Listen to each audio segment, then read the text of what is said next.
retourner sur...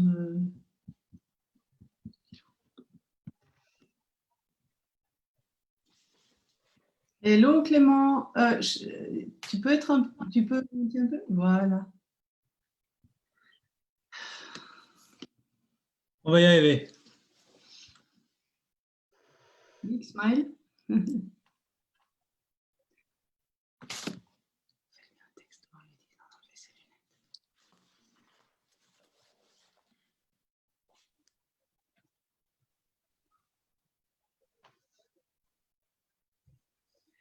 Salut Clément. Salut Éléonore. Ça va? Très très bien. Et toi? Ça va, toujours. Très content de se retrouver pour ce live. Oui. On en est au 4e, je crois. Oui, oui, tout à fait. Sur le sujet de les 7 clés pour son bonheur. C'est ça, exactement. Donc aujourd'hui, notre sujet, c'est savoir ce que je veux. Donc on a vu déjà 2 premières clés qui nous préparent à celle d'aujourd'hui. Chaque clé, bien sûr, est nécessaire pour passer à la suivante. Et aujourd'hui, on va dire que la phrase qui résume notre sujet, c'est savoir ce que je veux. Et en langage PNL, c'est le travail sur les objectifs. Exactement. Voilà. Donc, on va voir pourquoi c'est important d'avoir des objectifs, qu'est-ce que ça peut nous apporter et quelle est ta connaissance dans le domaine. Tu vas nous apporter ton expertise. Ok. On parle de stratégie d'objectif en PNL. Stratégie d'objectif, effectivement. Est-ce qu'on pourrait commencer par se poser la question qu'est-ce que ça, en quoi on peut représenter ça concrètement par une petite histoire? Alors, j'adore toujours raconter des petites histoires. Je ne sais pas si toi, tu en as une, mais en tout cas, je dirais, la question qu'on peut se poser, c'est est-ce que ça vous est déjà arrivé de ne pas avoir d'objectif ou bien d'avoir un objectif qui ne vous permet pas de l'atteindre, peut-être parce qu'il y a des défauts dans cet objectif. On va explorer cet aspect-là. Qu'est-ce qui pourrait être une histoire que vous connaissez, que vous avez déjà vécue, qui serait ne pas avoir réussi à atteindre son objectif et grâce à un certain travail qu'on aurait fait, on atteint son objectif grâce à des outils. Est-ce que toi, tu penses à un truc en particulier? J'en ai plusieurs. Je pense à une personne que j'ai accompagnée qui voulait quitter son travail parce que son travail ne lui convenait plus. Bon, il y avait X raisons à ça.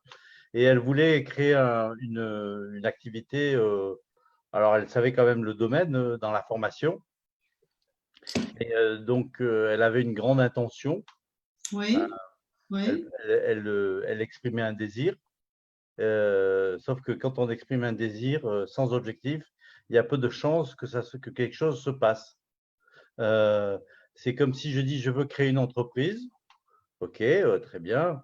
Et très précisément quelle entreprise, où, quand, comment, quoi, elle ouvre quand, elle fait quoi.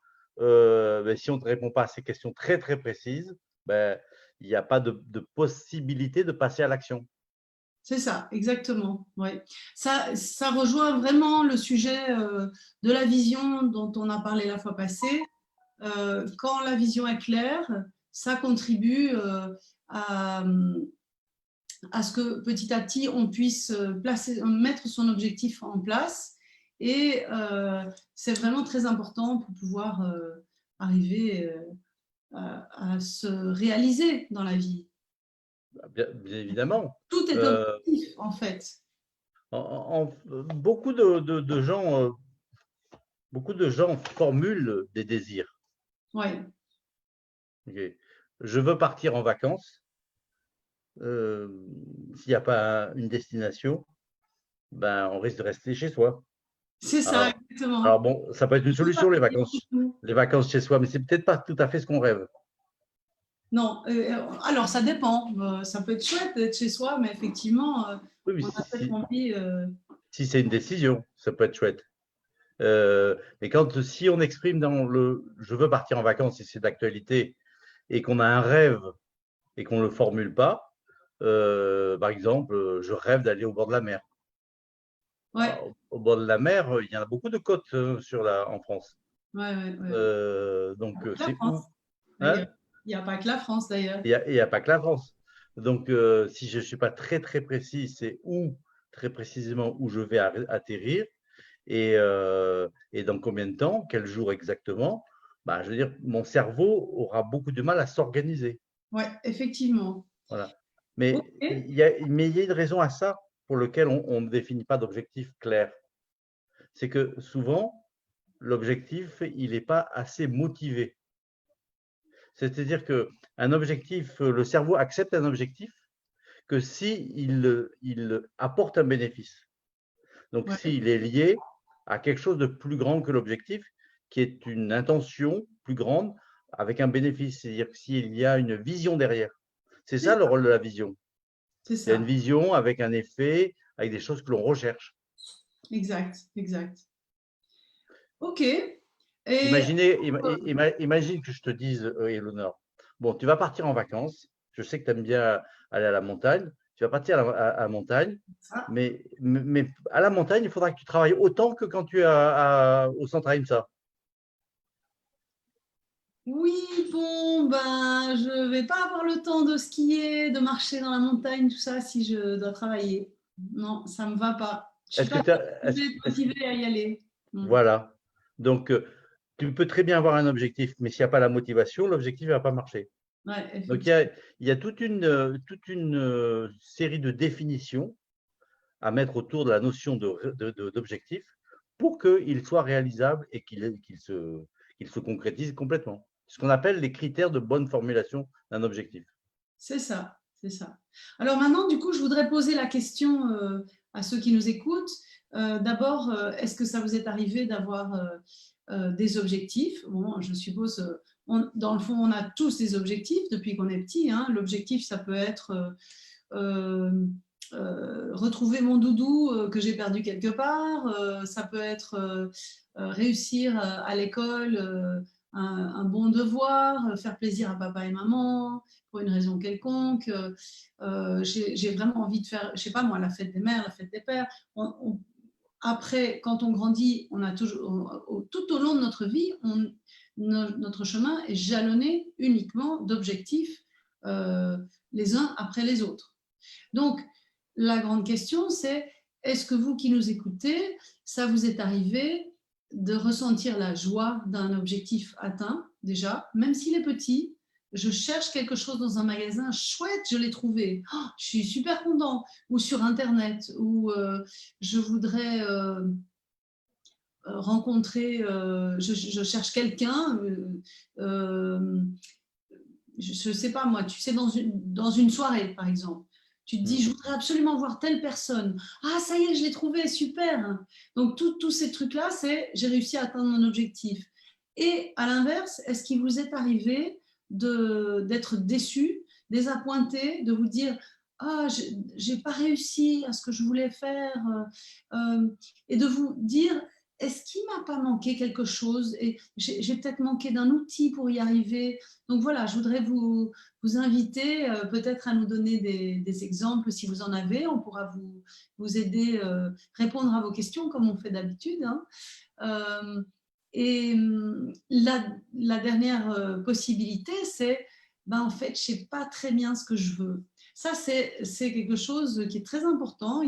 Ça m'arrive en coaching de rencontrer des gens, ou pas en coaching, en thérapie, des gens qui disent ah, j'ai rien envie, je sais pas. Voilà. Et donc, ces trois situations, c'est j'ai un objectif, j'y arrive, c'est super. J'ai un objectif, j'y arrive pas, je suis déçue. Et puis, ben, j'ai même pas d'objectif.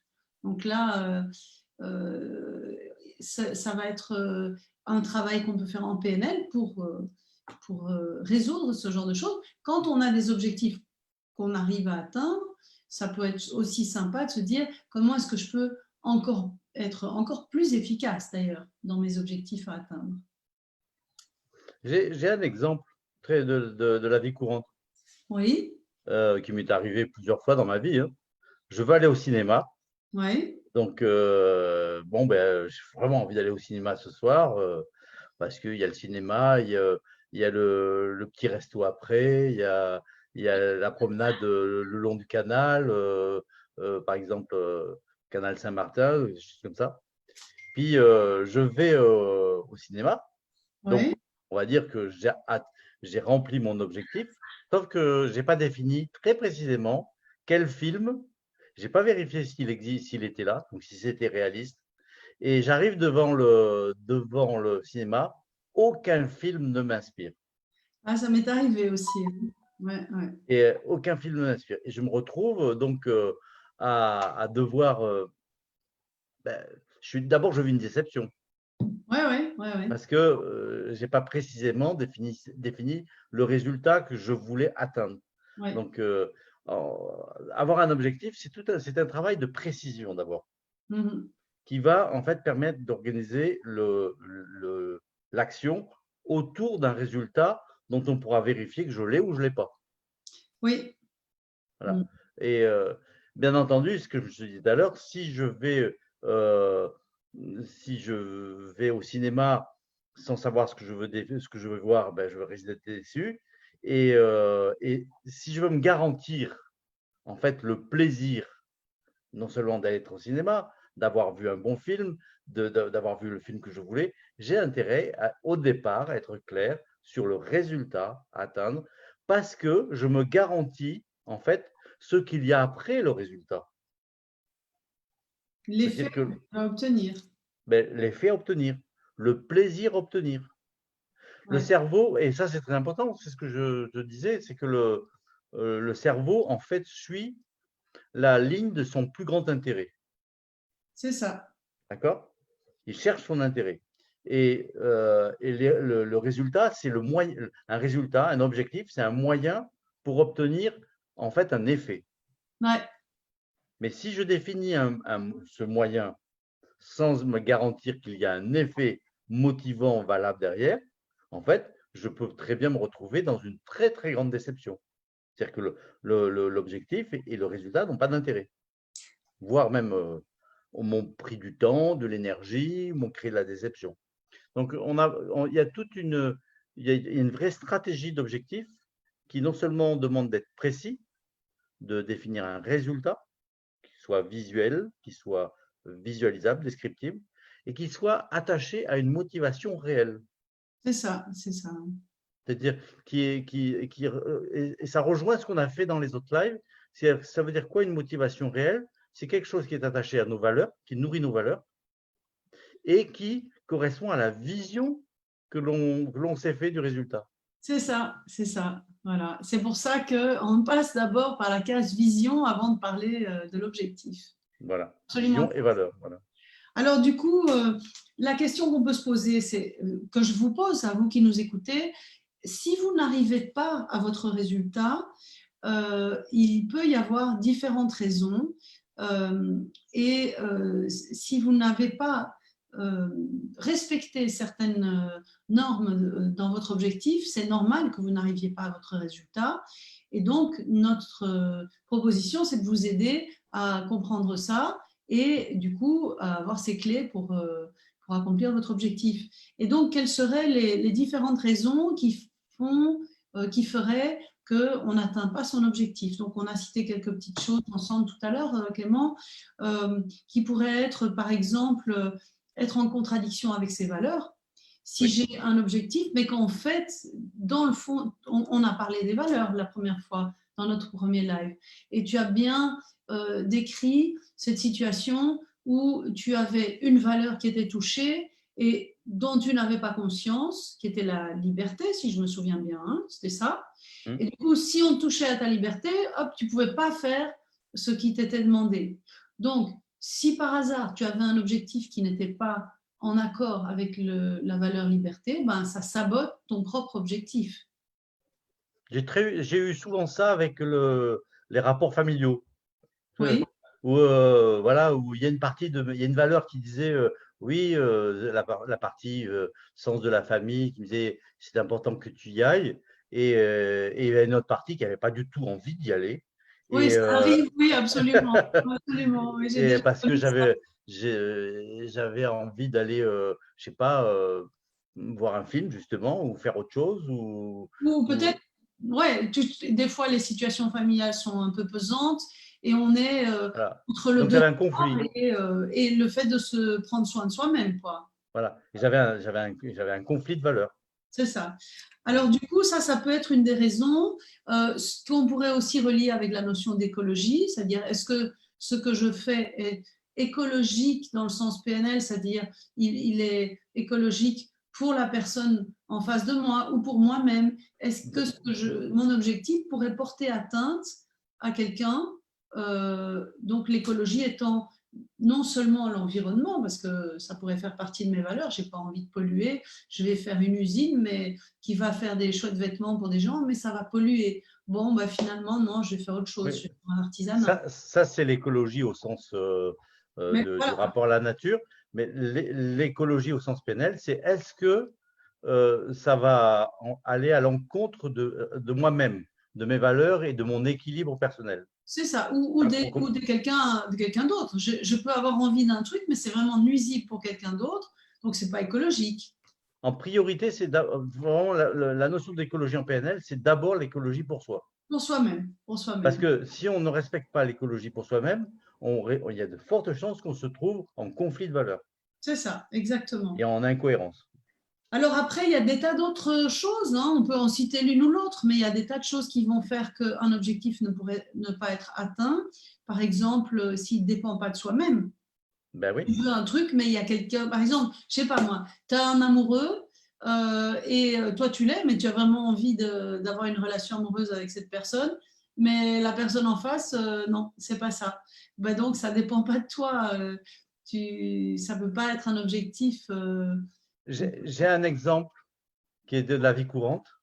Ouais, Je le rencontre fréquemment en coaching. Quelqu'un vient me voir et me dit, je voudrais changer de job, enfin, je voudrais changer mettons, de poste, et puis je voudrais gagner 500 € de plus. d'accord. Très précis. Et je lui dis, mais OK, à partir de quand? Mais d'ici 3 mois. Oui, ça dépend de qui donner 500 € de plus. D'abord, il faut qu'il y ait un poste, il faut que le RH soit d'accord, il faut que le patron soit d'accord, il faut qu'il y ait l'argent dans l'entreprise. C'est beaucoup de conditions qui ne dépendent pas de moi. Mhm. À contrario, si quelqu'un me dit, je veux économiser 300 € sur ma paye, c'est-à-dire 300 € sur ma paye, c'est quelque chose qui peut dépendre de soi. Ouais. Mais il faut encore regarder si c'est écologique. C'est-à-dire que si je retire 300 € que je le mets de côté, est-ce que si ces 300 € me permettaient juste de payer ma nourriture, il va y avoir un problème pour moi. Un sacré problème. Voilà. Donc, ça illustre en même temps la notion d'écologie. Ceci dit, le deuxième objectif, il dépend vraiment de moi, de Ouais, ce que ouais. je, de ce que je pourrais mettre en œuvre, parce que ça ne met pas en jeu la décision de quelqu'un d'autre. Ceci dit, maintenant, je suppose que ça t'est arrivé de travailler avec des gens qui ont des objectifs comme le premier, en abordant la question autrement que de se dire je veux que mon patron me donne 500 € de plus, mais de se dire comment est-ce que je vais faire pour générer 500 € de plus dans ma vie sans que ça dépende Voilà. forcément de mon patron. Donc, donc, il y a toute une reformulation, C'est il y a ça. toute une technique de questionnement pour reformuler un objectif qui n'est pas atteignable, de le Ouais. reformuler de façon atteignable. Ça veut dire qu'il dépend, qui est sous le contrôle de la personne, qui est sous le C'est ça. contrôle de soi-même. Voilà, donc après, il y a d'autres choses dans les obstacles qui pourraient nous empêcher d'atteindre un objectif. Euh, donc, Mais on a dit tout à l'heure un objectif qui n'est pas motivant.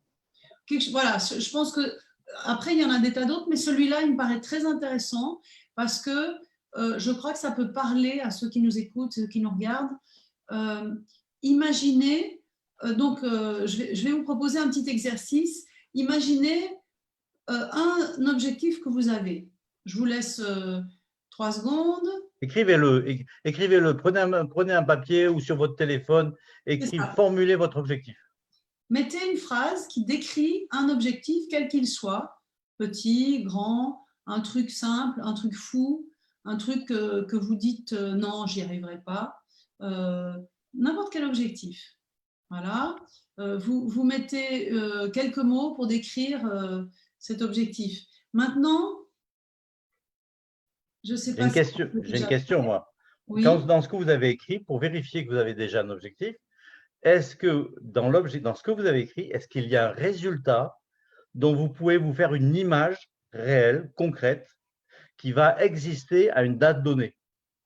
C'est ça. Donc, faites-vous l'image de ce résultat à une certaine date. Une image très précise, comme si vous teniez un objet dans la main. Donc, vous vous voyez dans la situation, vous imaginez la situation que vous avez envie de vivre grâce à cet objectif à une certaine date. Maintenant, comment vous vous sentiriez si vous étiez dans cette situation? Là, qu'est-ce que vous avez comme ressenti à l'intérieur de vous? Vous rêvez de faire quelque chose, vous rêvez de réaliser quelque chose. Qu'est-ce que ça vous fait à l'intérieur de vous? Donc ça, c'est vraiment lié à ce que Clément vient de dire par rapport à la motivation. Alors, la notion de ressenti, c'est comme un thermomètre, ça jauge, ça permet de savoir si on va vers de la fièvre ou vers quelque chose, le fait de se refroidir. Ben, si ce que vous ressentez, c'est dans la famille agréable, plaisir, joie, comment dire, vision valorisante, intérêt, effet positif pour vous, pour votre vie, pour les gens qui vous entourent. Cet objectif, il va aller dans la classe des objectifs motivants. Si c'est neutre, ou au contraire, il y a beaucoup d'inconvénients. Oui, ça peut être beau, ouais, c'est pas mal, ou alors ça peut être, j'aimerais bien, Voilà. mais… Et on sent quelque chose qui accroche, ou au contraire, c'est un objectif, un résultat qui est plutôt, on va dire, plombant. Voilà. Oui, Voilà. mais… Ça va vous coûter, si c'est un objectif qui vous coûte beaucoup d'énergie, beaucoup d'efforts, et ça ne veut pas dire qu'on ne va pas faire d'efforts pour un objectif, mais déjà fatigué beaucoup d'avance, d'efforts, voilà. Rien sans que… une compensation vers un super bénéfice, n'y allez pas. L'objectif, soit il n'est pas bon, carrément, c'est la preuve que votre objectif, il est pas bon pour vous, ou alors il n'est pas suffisamment encore défini pour être vraiment attirant. Ouais, exact. Donc, du coup, depuis 3 semaines maintenant, on avait présenté un petit peu avant, mais depuis 3 semaines, on est ensemble sur ces lives avec les différents points qui sont à chaque fois abordés, qui sont une progression pour vous faire, entre guillemets, monter en puissance dans cette possibilité de changer les choses pour vous. On a parlé des valeurs. On a parlé de la vision. Cette vision dépend bien sûr des valeurs qu'on a. Si vous avez une valeur écologique et que vous vous imaginez dans une ville toute polluée, dans votre résultat, bon, ben, ça ne va pas correspondre à vos valeurs. Et puis, maintenant, votre objectif va dépendre de votre vision qui dépendra de vos valeurs.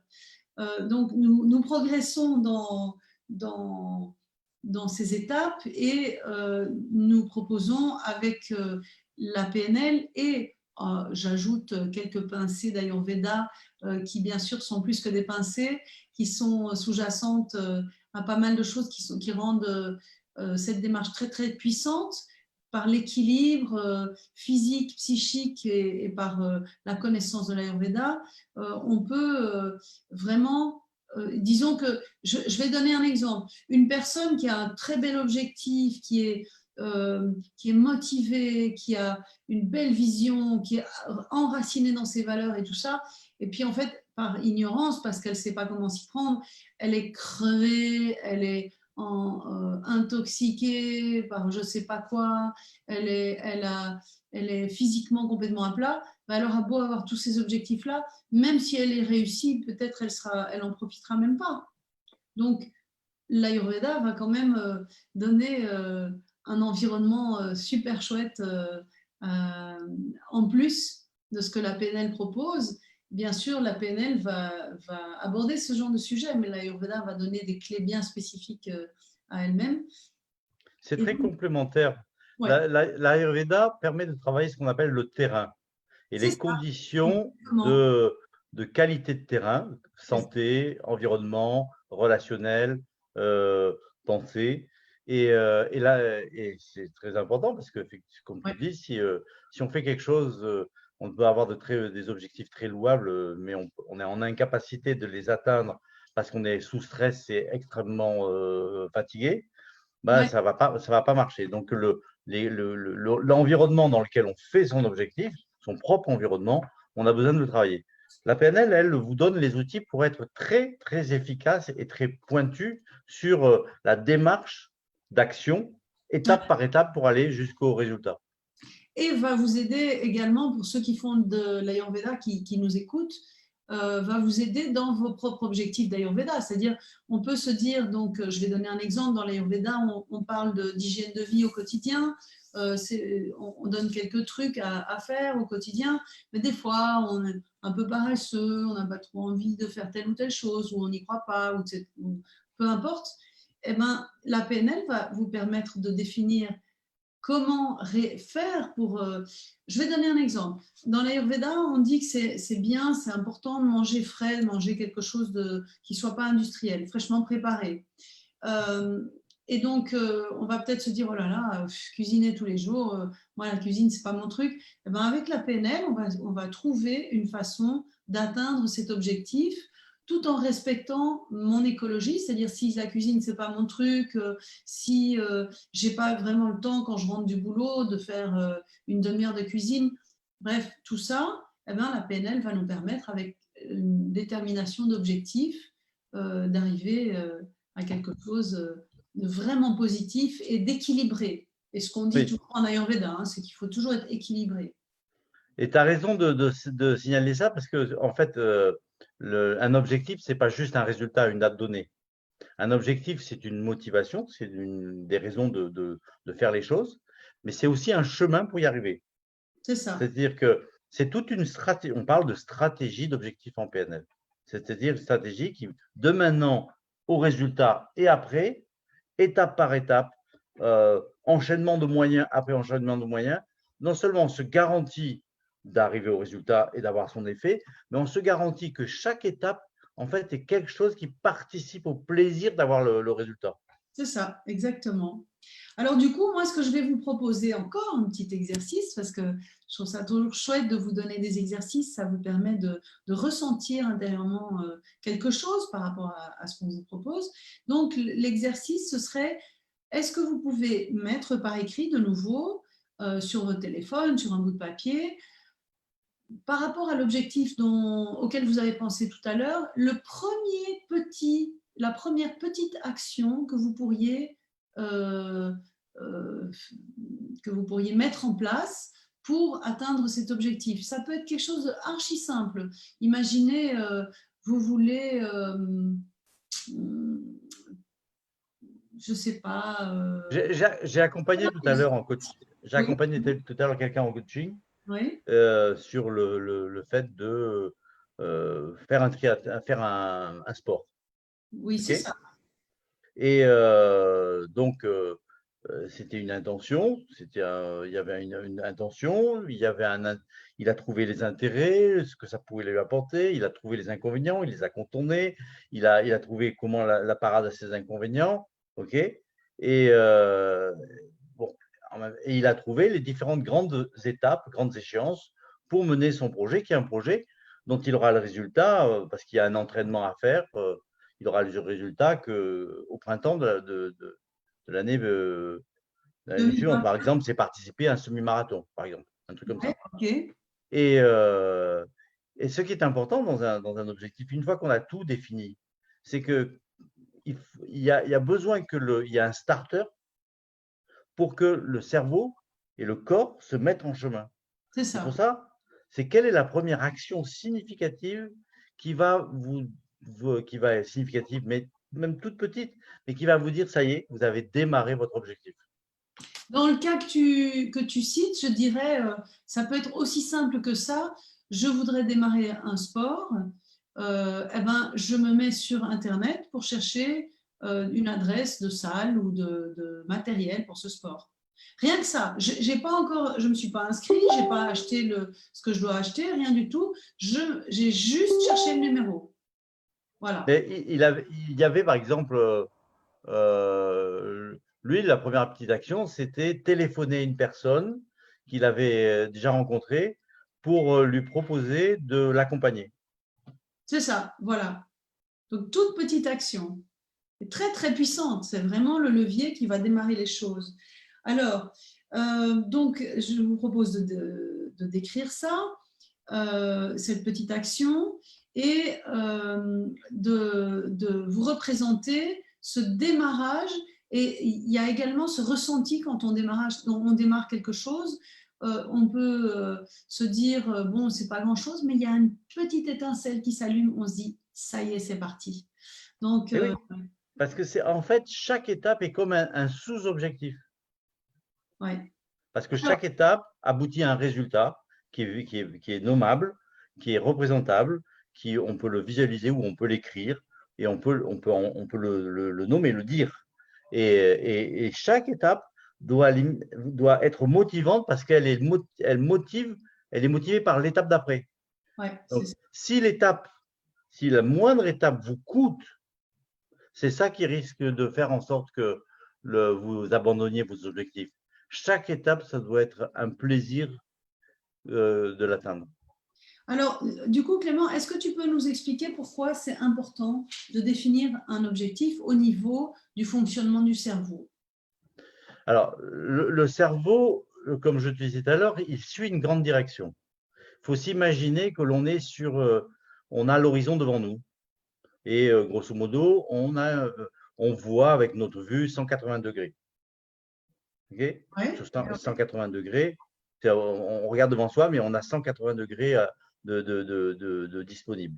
Si on n'a pas une direction, c'est-à-dire un point sur l'horizon ou avant l'horizon qui va nous permettre de nous mettre en chemin, et puis mettons un point intermédiaire, puis un point sur l'horizon, et puis l'idée qu'il y ait quelque chose après l'horizon, donc une promesse de bonheur, une promesse de plaisir, une promesse de satisfaction de ses valeurs.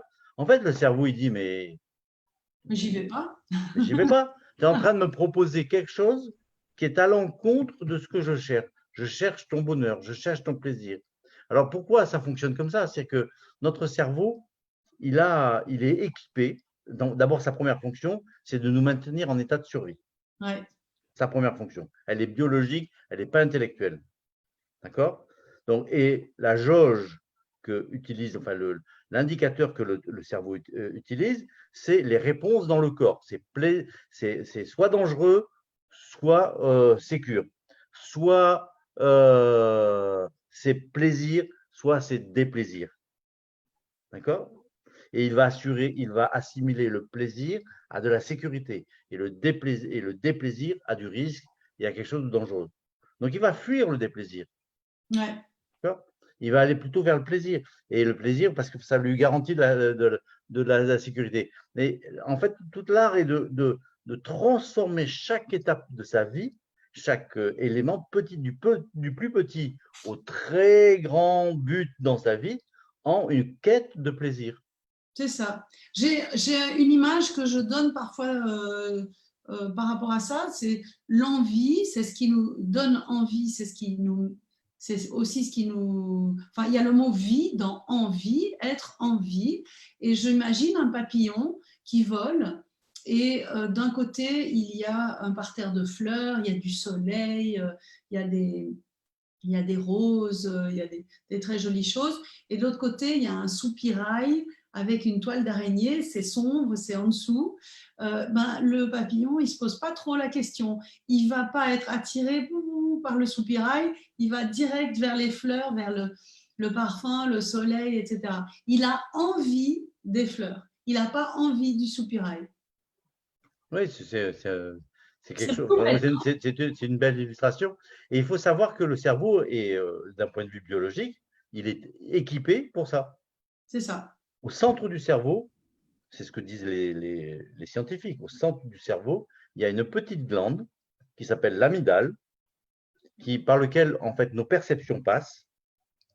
Ouais, Et cette glande, d'après ce que disent les scientifiques, elle sert de switch. Soit elle détecte que c'est du plaisir et de la sécurité. À ce moment-là, c'est le cerveau, en fait, le néocortex, le cerveau du ouais, calcul, le cerveau de la pensée, qui élabore des stratégies. c'est Quand ça. c'est le contraire, si c'est une mise en danger, une insécurisation et le déplaisir, en fait, c'est le cervelet, le tronc et ce qu'on appelle le cerveau reptilien, cervelet, bulbe Oui, voilà. rachidien et Le tronc cervelet, cérébral, qui gère les automatismes de survie, qui prend le relais. Et c'est pas du tout là, ça fait pas du tout le même effet. c'est ça. Voilà. Donc, Alors, du c'est coup, un voilà. système très très bien fait. Notre cerveau, il a besoin d'une grande direction où aller, il a besoin de repères et il a besoin de ces jalons qui vont faire qu'il y a une envie, qu'il y a quelque chose qui nous amène jusque-là. Donc, on a fait un petit tour d'horizon sur différents aspects des objectifs. Le prochain live, ce sera, le thème, ce sera avoir de bonnes relations. Pourquoi avoir de bonnes relations? Tu me dis souvent, Clément, les grandes figures qu'on peut observer, les gens qui ont beaucoup de succès, les gens qui ont du succès, ce sont des gens qui savent s'entourer. On ne peut pas faire les choses seuls. Donc, nous allons aborder les sujets suivants. D'abord, comment créer une relation de sécurité avec son interlocuteur. Si je suis en sécurité avec la personne qui est devant moi et que cette personne ressent de la sécurité vis-à-vis de moi, la relation va se faire. Euh, Comment je vais apprendre à mieux connaître mon interlocuteur, mieux connaître son fonctionnement pour qu'il y ait une aisance dans les rouages de la relation et comment je vais désamorcer des situations critiques, ça peut arriver aussi, hein, et comment je vais bien m'entourer, comment je vais apprendre à bien m'entourer, à savoir comment je peux déterminer ce que c'est un bon entourage pour moi.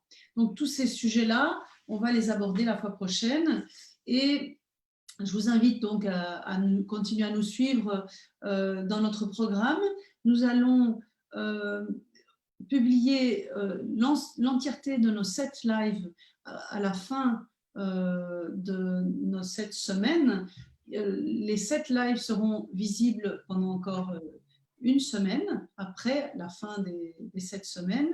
Et au prochain live, vous pourrez télécharger un cahier d'exercices avec les différents points qu'on a abordés et déjà certains points des lives suivants, vous pourrez préparer les exercices qu'on va vous donner et on va vous donner des outils avec des documents à télécharger de façon à ce que vous puissiez, comme on a dit déjà dans nos lives précédents, connaître vos valeurs, les exercices qui vous permettront de construire une vision, les exercices qui vous permettront d'atteindre un objectif et d'avoir de bonnes relations et les 3 derniers sujets qu'on aura la fois prochaine, qu'on citera la fois prochaine. Voilà. Eh bien, écoute, Clément, merci beaucoup pour, tes explications et eh ben, à la prochaine fois. Merci. Bye. On vous souhaite le meilleur. Juste, est-ce que si vous avez des questions, envoyez-les nous. Je ne sais pas si Nathalie est là pour lire les questions aujourd'hui. Elle n'était pas disponible aujourd'hui. Elle n'est pas disponible. Donc, on répondra à vos questions la fois prochaine, puisque comme on est en Zoom, on ne voit pas vos questions. Mais ne vous inquiétez pas, on met tout ça sous le coude et on vous répond pour la prochaine fois. Et on vous souhaite une très, très bonne soirée. Bye!